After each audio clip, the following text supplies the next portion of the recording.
Hey guys, welcome to the garage for one last time. Today I'm going to talk about just some general kind of things you should think about when you're going over your material for exam 3. Again, that's going to be from trusses up through frames and machines and then internal forces. So I'm going to dedicate a lot of this video to talking about internal forces because I haven't done a video on that yet. But I'm going to start out by first talking a little bit about some of the things I saw on quiz 3, and since you should expect the format of test 3 to be similar to quiz 3 with like the kind of high level questions, give you a few pointers there, and then we'll move into internal forces and talk about those for a little while. I just want to say thanks for bearing with me and with Dr. Phi through both this unprecedented quarantine and him having a new kid join the family during it. But y'all have been wonderful to me, and hope that these have offered some amount of help to y'all. And I know you guys can do really well on exam 3, so let's get to it.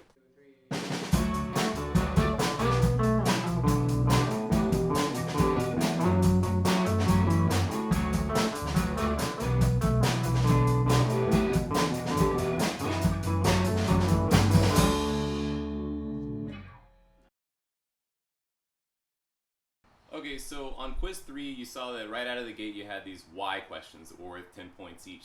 These conceptual questions that are these high-level ones that Dr. Phi has talked about, and this is the kind of thing that you should be expecting to answer in the theory part of your exam 3. So it's really important to be able to answer these questions correctly. And kind of the reason I'm bringing them up is that on quiz 3, a lot of people didn't exactly answer the why of the questions.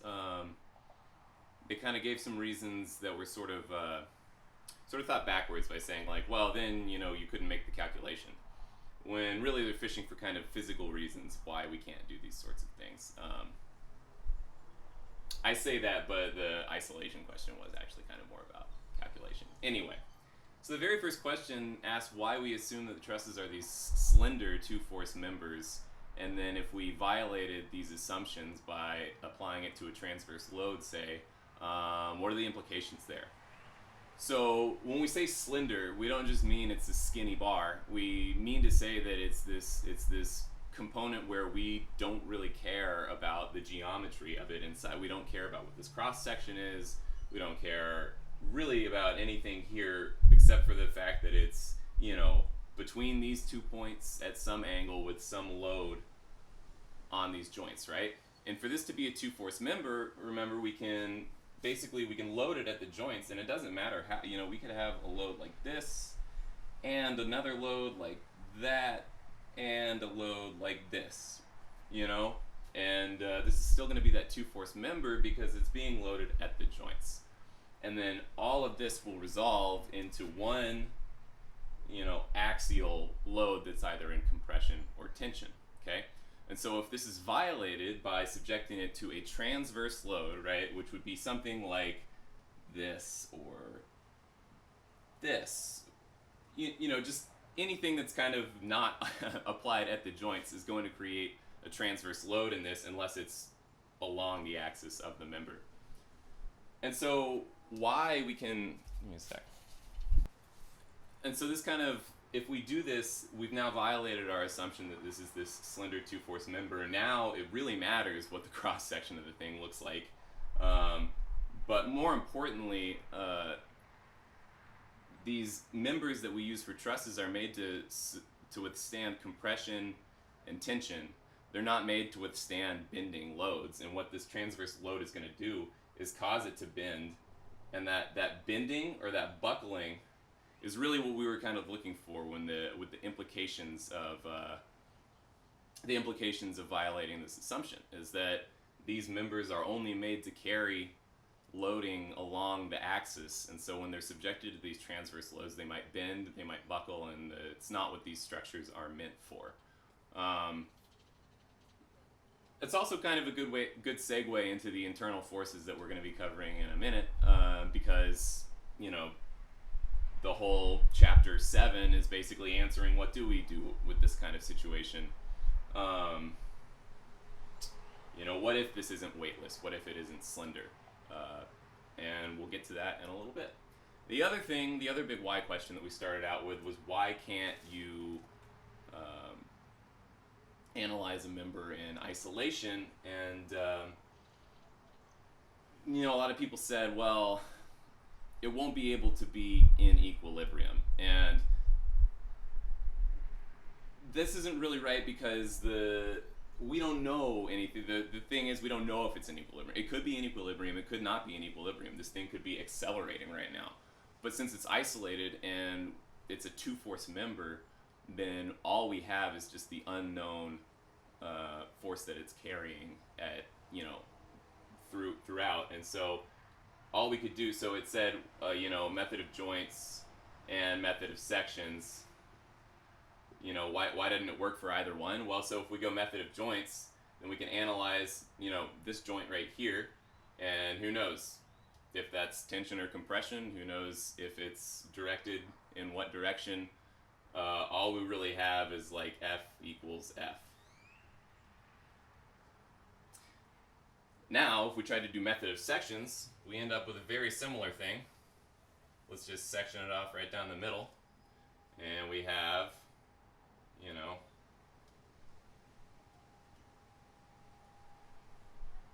that could be tension, that could be compression, but we don't know because of the context. So we can't ever isolate these things because they're part of bigger systems that have to give us the context that we need in order to solve for these kinds of unknowns. So just make sure that whenever you're answering these why questions, don't just say, oh, well, then the thing won't be in equilibrium. I know that that's kind of worked for a lot of the semester because this is statics and all of our problems have to be in equilibrium. But like for this slender two-force member example, if we subjected it to a transverse load, it very well could maintain equilibrium. Like if I went out and I stood on the trusses in this, there's a big truss outside my house. I live next to a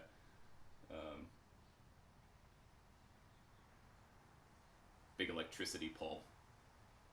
But if I jumped up and down on those trusses, I'd be subjecting them to a transverse load, which they're not designed to sustain, but they're designed to sustain enough of one to where it's not going to crumble the structure, right? So we could subject one of these to a transverse load and maintain equilibrium, but the danger is that we, buckle it because it's not made to support this kind of thing. And then it's no longer this slender two-force member that we've been assuming. All right, internal forces. What are we talking about here? Basically, when we did method of sections and trusses, we were talking about internal forces of the trusses of these slender two-force members, right? And it was easy because once you broke something apart, the internal forces were just going to be along the axis of the member itself. However, basically this chapter, Internal Forces, is like method of sections part 2, method of sections hard mode. And so we've got 3 different kinds of internal forces we're going to worry about. Just worry about 2D. Just know that in 3D there's like 9 instead of the 3 that we have in 2D. But in 2D we have normal forces, shear forces, and bending moments. So those are the 3 things that we got to worry about, and let's just start off with the one that's familiar to us already, the normal force, which is just going to be either, straight into or straight out of whatever member we have. You can see that this one right here is showing this this member in tension, right? So there would be a support reaction going, oh yeah, that way. At the other end, but basically the thing to take away is that we consider tension to be positive. So really there's nothing new with normal forces and internal forces. Basically what you've done in the truss section and the trusses chapter is going to be sufficient for that. So what we're mostly going to focus on are the shear and bending moments coming up next. Okay, our next internal force is shear force. So this is really, it's the tendency to make the 2 different sections you're analyzing translate against one another. So it's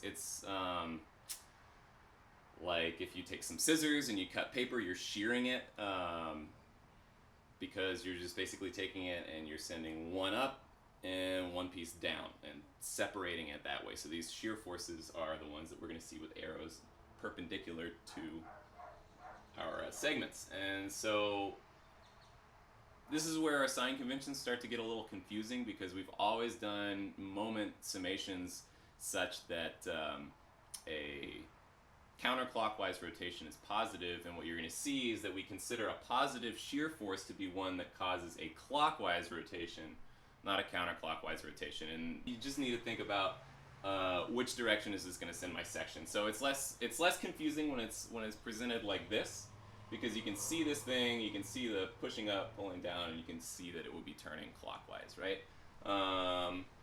However, it can be kind of confusing when you see these two diagrams side by side, because you have, here the arrows are like this, and then down here they're like this, but you just got to see that this is like one section that has this on one side and that on one side, and so this would be like viewing this side of the section, and this would be like viewing that side of the section, and so all of these things here show you a positive shear.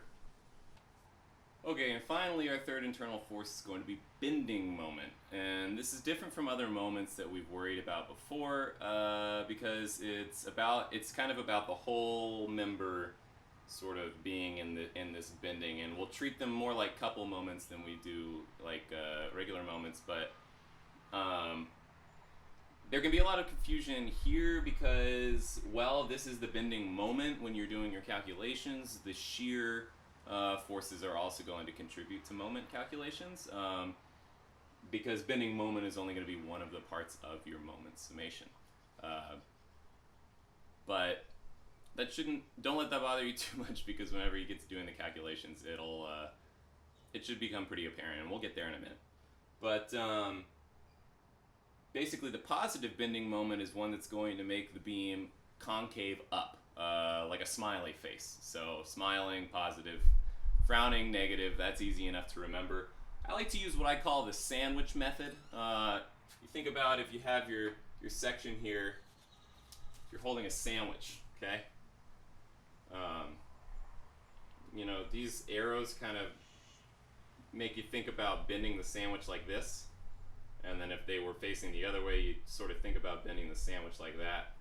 And so when you bend your sandwich into a smiley face, you get positive bending moment. I don't know if you need to remember it that way. However you remember it should work. But another way is to think about if the arrows are facing mostly up, then that's positive, and if they're facing mostly down, then that's negative. But again, it helps to think about the whole section. So if you just have one like this, think about, okay, what if I mirror that on the other side, and then what am I going to have if I'm holding a sandwich? All right, so now let's put them all together and see what happens. Okay, so when we put all three of these together, and when we keep track of the conventions that we've just talked about, we'll have kind of a more consistent way to go about solving our problems as these get more and more complicated. So you can see here I've drawn just all three of our different forces: the normal in tension, the shear rotating it clockwise, and the moment making that sandwich smile. So all three of these forces are drawn in the positive directions. And so what we can basically do is that when we analyze some frame or member that's been subjected to different loading, and we find the reaction forces and we slice it into a little piece, slice it into its little sections, then we can basically tack these conventions onto the end of the section where we're trying to analyze it. And if you're working from left to right, you can always do it like this, but if you're going to be on the other side, you got to just do the other version of the mirror of all that.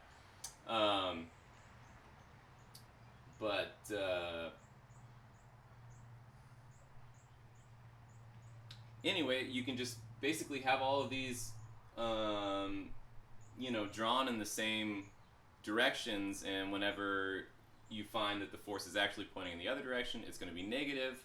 But unlike in the truss section, when we would say, oh, that's negative, let's flip the sign and just say we were assuming it was tension, now it's compression, we're going to answer positive.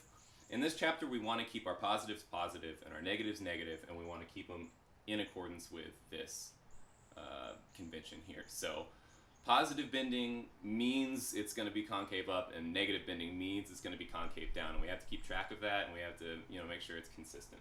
So a simple, just kind of like high level example here that we're not going to actually work through with numbers or anything is here. Let's take this pin, this beam that's got a pin joint at A and a roller joint at C, and if we subject it to this F, to this force like this, okay? Then without doing any math, we know that A is going to, we know that both of these are going to have support reactions vertically, and we know that A is going to have to, because of the horizontal component of F, then A is going to also have this AX component right here, right? So we have AY, CY, and AX. Okay, and so then if we wanted to do, if we wanted to take a look at the internal forces around B, right, where it's applied, there's two things we got to consider to start out. So we cannot cut our sections exactly at the point of the force being applied. So like you see, if we're saying that this F is applied directly at B, then if we want to find out what the internal forces are at B, we actually have to find out what the internal forces are just a tiny bit to the left of B or just a tiny bit to the right of B, and those are going to be two different answers. So taking a look at just a little bit to the left of B, so we're going to just make this cut just an infinitesimal bit on the left side of B. Okay, so we'll just call this B minus.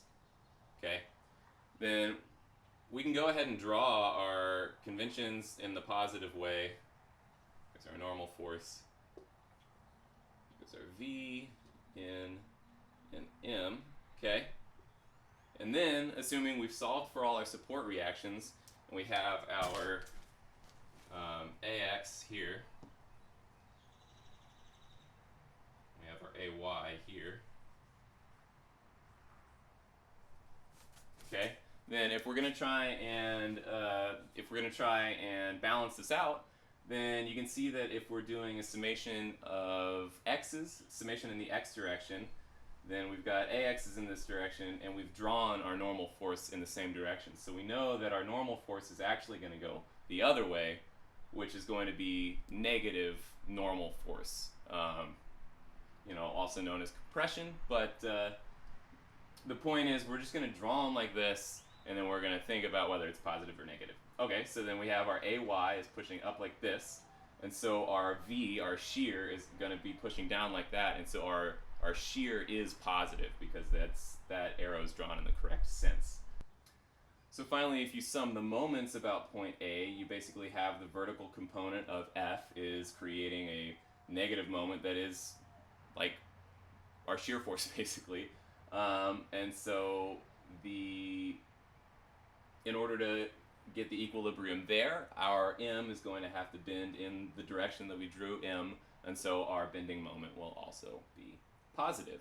And another way you can think about that is if you look at this and you see these two joints and you see this F pushing down in between them, then you know that that bar is going to bend smiley face wise, and so you know that that bending moment is going to be positive.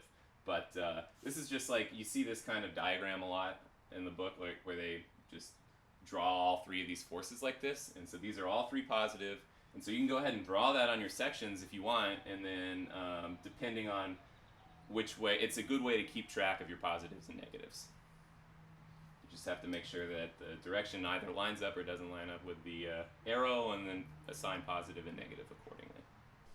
Alright, so why bother paying so much attention to sign conventions and, doing this sort of arbitrary seeming convention naming thing? Well,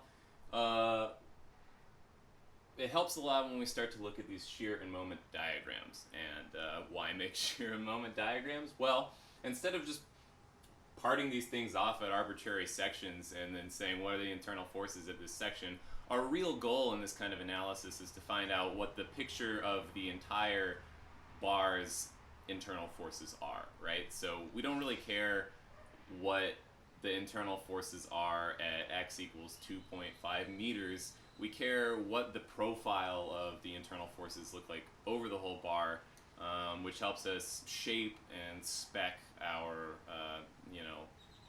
structural members how we want them.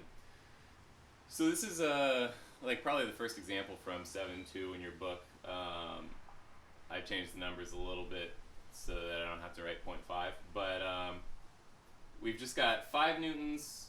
5 newtons are our support reactions. We got a 10 newton load directly in the middle, 2 meters from either side. Okay, and so really we could look at this and we could go ahead and draw out our diagrams without doing all the mathy stuff. But we're gonna do the equations just so that it can all kind of come together. But if you look at the left half of this, you see that our forces are causing a positive shear, whereas if you look at the right half, you can see that the forces are causing a negative shear. What's more is that these are all just idealized point forces, and so that shear is just going to be a constant on each side. So it'll be a constant positive and then a constant negative. What's different when we get to the moment is that it's even though these are just these idealized point forces, the moment is going to be kind of constantly changing throughout the section. And the reason for that is that if you think about this 10 Newton force, like if you just consider one side of this, and you got 5 newtons here and 10 newtons here, or not even, if you just had a pin joint here and you subjected this to 10 newtons along the length of the beam, you'd find that the moment is greater and greater and greater the farther you get away. And so the moment, even though we just have an idealized point force, is going to be consistently changing throughout. And so let's break this up.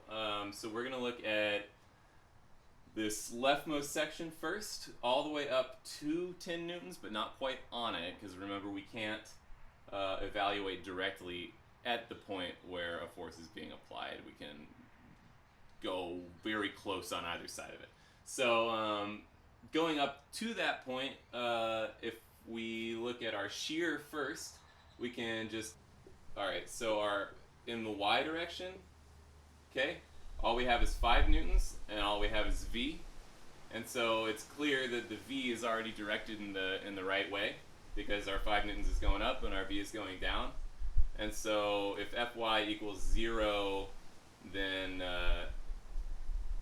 V equals 5 newtons. You could also write that as Fy equals 5 newtons minus V, which equals 0. But you get that V is 5 newtons throughout the entire segment. However, if you're doing the moment counterclockwise, this is where we start to see why we do our sign conventions the way we do them. So we have this 5 newtons applied at the end, and then we have this m applied at wherever we've sectioned it off. And basically, the further you get away from like this, so the further we're looking at our x being, we're just saying that x is starting at 0 all the way up through 4 meters at c. So at 1 meter away, then we have 5 newtons times that 1 meter of moment going on there, and so our moment is going to have to counteract that with 5 newtons times 1 meter.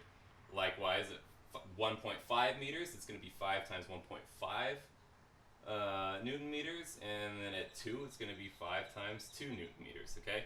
So what we can look at here, okay, so we look as we move along, it's going to be 5 newtons times x meters, turning it clockwise, and we're summing so that positive moment is counterclockwise. And so what we have is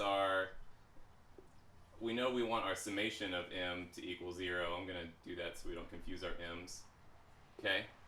Which is going to be whatever our m is, okay, minus 5x, because every increment of distance we go along, that 5 newtons is applying a greater and greater moment that has to be counteracted by the m. And so what we get is that m equals 5x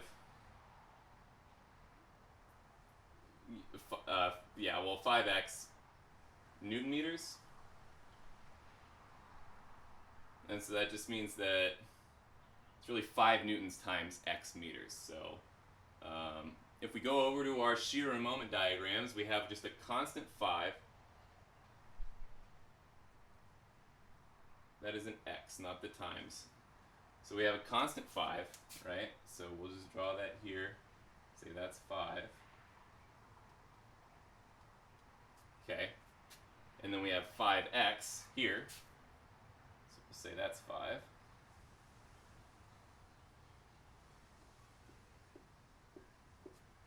Okay, and so you see that when you have these idealized point loads, you're going to get this, you're going to end up with constant shear from that, and then you're going to end up with a linear changing moment. Okay, so then if we move on from there, that's where the numbers get start to look a little messier, but you're really doing the same thing. So if we sum up our y, okay, we have 5 minus 10. Okay, so 5 minus 10. Okay, minus v, because we draw our v down like that, right? Minus v has to equal 0, and so that gets us that v is minus 5 newtons. Okay, so that's a constant. Minus 5. Okay, and as you can see, it mirrors the symmetry of our setup and the problem that you would have this clockwise positive shear for the up until B, and then after B you've got this negative, this counterclockwise shear going on. Okay, and then you can probably guess what's going to happen to this side of M, but let's just go ahead and do the math and make sure it comes out anyway. So summing our moments equals 0. So what we get is our M, which we keep positive, right?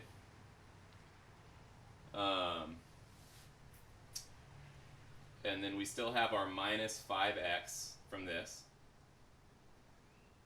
Okay, so that's just as far as you go. Okay, and then once you hit 2 meters, now you've got this 10 newtons that's starting to contribute for everything past that. And so the way we're going to write that, and so right, this was minus 5x because that's going to be bending you, that's going to be rotating clockwise. This 10 newtons is going to be rotating things counterclockwise. Right, if we think about from once it comes in. So as we follow our x along, right, 5 newtons times x, 5 newtons times 1 meter, 1.5, 2 meters. We get to 2 meters, we've got this 10 newtons that starts coming down this way. So now once we're past here, 10 meters is going counterclockwise, while the 5 meters is going counterclockwise. So those two are opposing each other. Sorry, well, so once you get to 2 meters, you have 10 newtons that's starting to push it counterclockwise, while the 5 newtons is pushing it clockwise. I'm all over the place. And so the way we're going to write that is our M, that's our M, always positive in the beginning, minus our 5 newtons times x, okay, and then plus 10 newtons times x minus 2, because it's not until 2 meters that we start counting that 10 newtons, and it keeps going until the end, all right? Okay, and then all that is equal to 0, okay? And so when we sum all that up, what we get is that M, it equals negative 5x, okay, plus 20. All right, and so we're going to have our negative 5x plus 20. By the time we get to 2 meters, it's going to come down.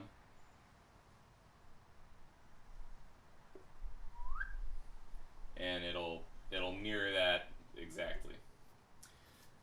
And so I think it's a little messy when you look at it over here alone. That's why I kind of wanted to talk about sort of the overall shape of it first. But you can see that with this sort of this nice symmetrical problem where we just have a single point load right in the middle, it's going to be making the tendency for this bar to be smiley, so it's positive, and so you see that the entire, this is 0 down here. So you see the entire bending moment is positive. Even at the discontinuity, it's positive, it just gets, less as it goes on. So for this shear, we've got just a positive constant and then a negative constant.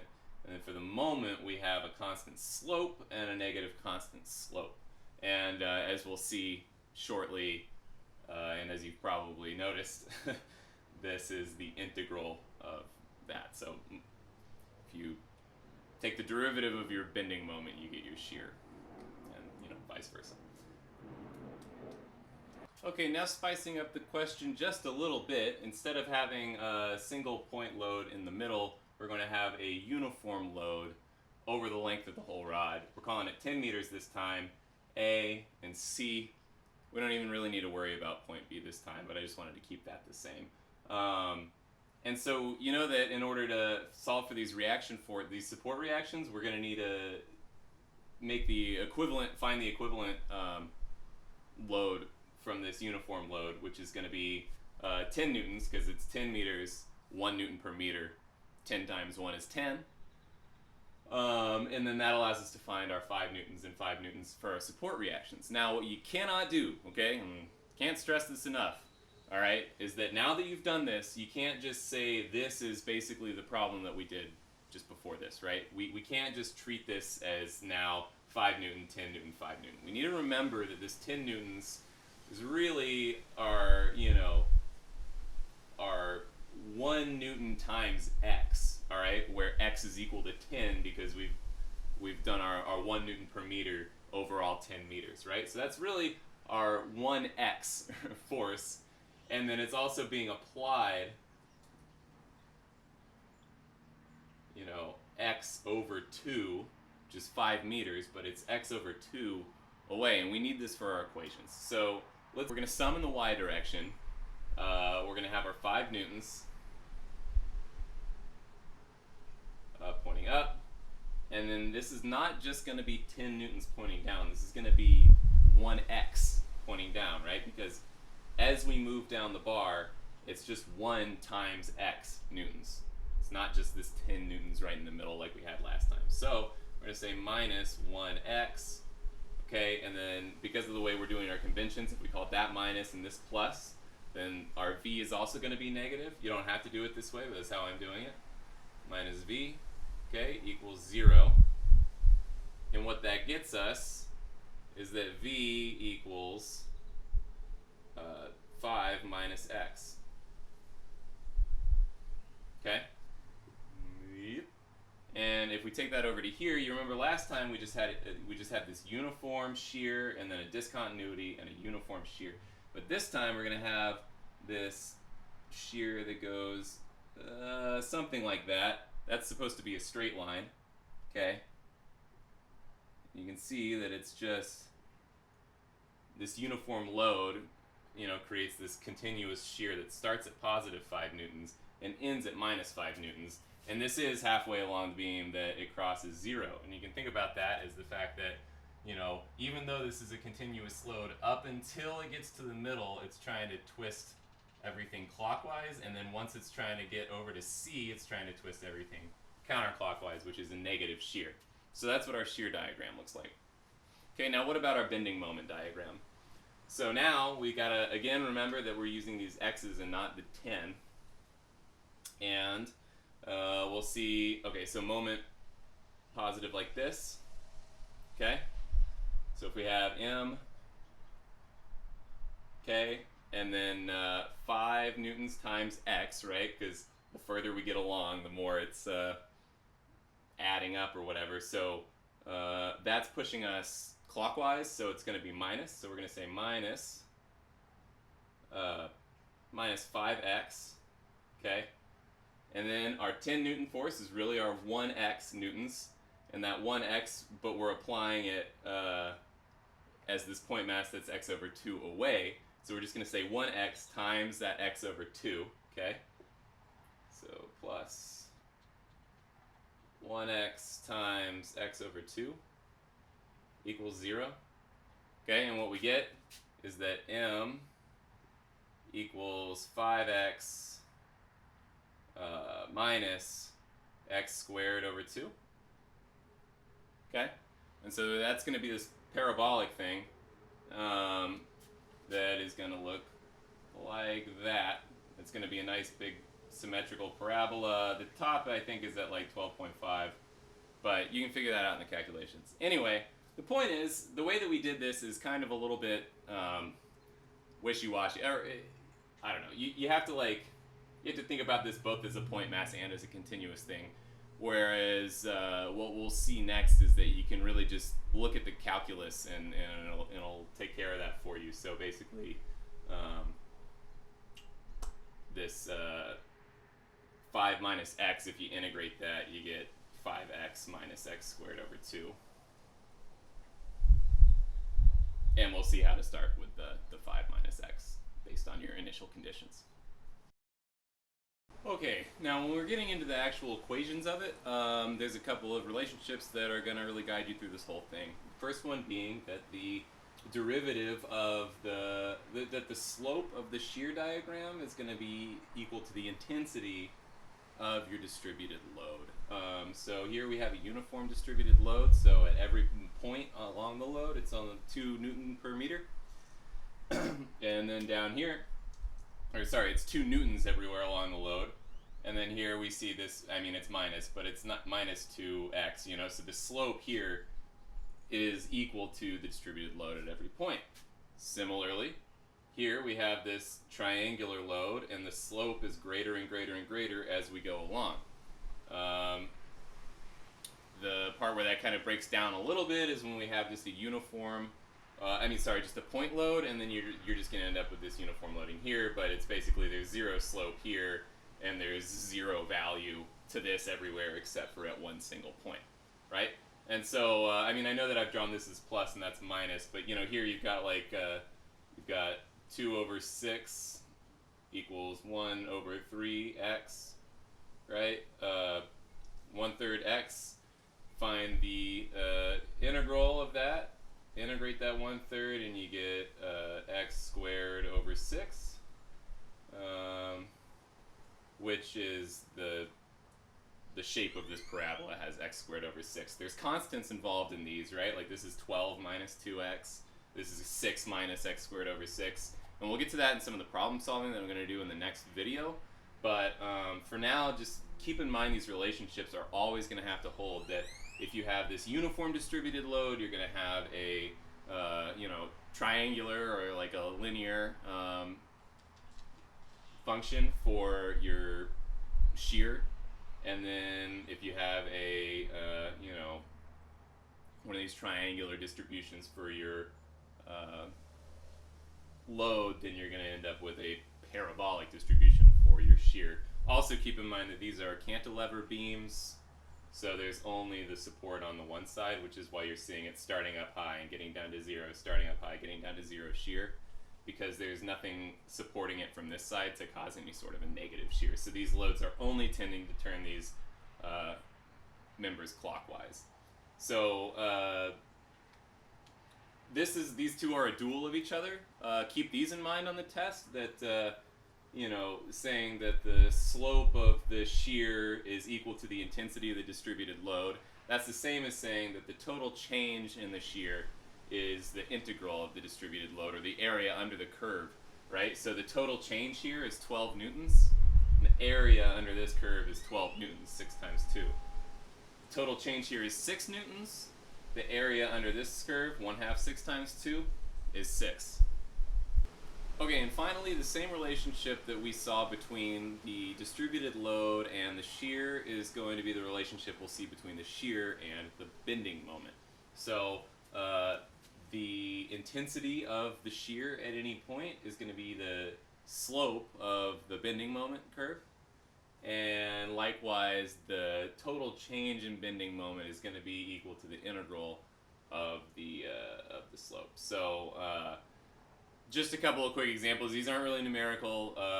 In fact, they might not even be totally right, but comment if they're not. They're probably, I'll look at it later. But you've got this, if your shear is this uniform shear, which would happen if you had a point load, then you're going to end up with a bending moment that's this nice linear polynomial. And then you're going to end up with, if you had a uniform load, you're going to end up with a shear that looks like this, or some version of a triangle. And you're going to end up with a moment that looks like some version of a parabola. This might be above or below the axis. It might be faced this way or that way. But basically, if this has an x in it, that's going to have an x squared in it. And likewise, if it's got an x squared in the shear, which would come from like a triangular distributed load, then you're going to have a cubic polynomial on your moment part.